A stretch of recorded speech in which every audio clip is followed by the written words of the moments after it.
When people think of an ideal country, when people think of a nation that is very in tune with its people and very attached to its people, where the people are rooted, a lot of people think of the way people worship and the way people follow God.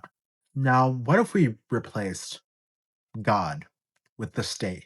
In that case, we have something called the Imperial Cult. The Imperial Cult is something as old as the Egyptians, the god kings of old, the people. It is the manifestation of God as the ruler of your country. When you have that, all power is vested in that individual person. All power is vested in a god king, and these god kings have unlimited power, but yet their power is only limited by natural events and destructive events that reduce their legitimacy and make it so that the gods do not favor the god king, and thus he needs to be deposed. It gives ultimate power to the leadership, it gives ultimate power to the elite, but at the same time it is corrosive, because as soon as the elite lose their legitimacy, they lose their heads. The God King,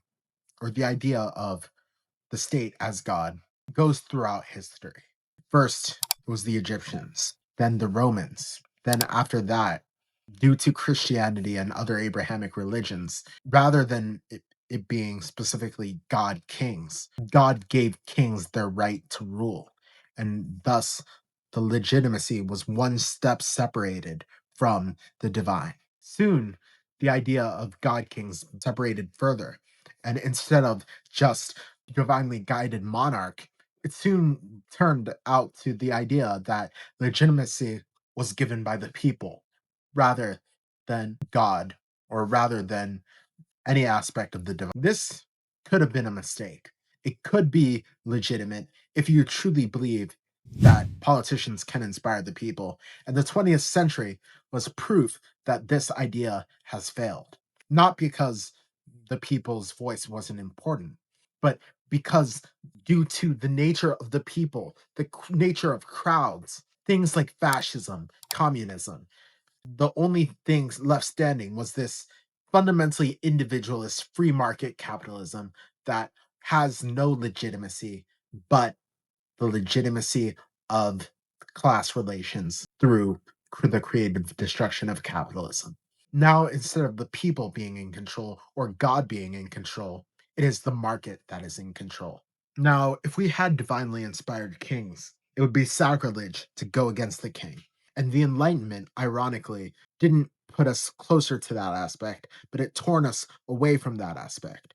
The Enlightenment was the idea that people deserve self governance, people deserve the right to control their destinies, the right of freedom of conscience. With divine rulership, that consciousness goes away. And as you know, on my discussion on bicameral mind theory, this fundamental attitude of the individual and the self-conception, it was critical for the enlightenment to occur, because with no conception of the self, the only thing left is voices of gods and voices of others and internal voices that you can't distinguish from the voices of God.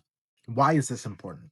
If you want to understand systems, you have to understand the imperial cult, because the imperial cult is one of the most powerful methods that people use to obtain and consolidate power.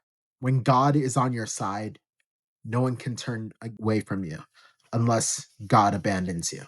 So, when you understand the imperial cult, you start to understand a critical aspect of humanity. You become more competent, you become more able to manage public opinion.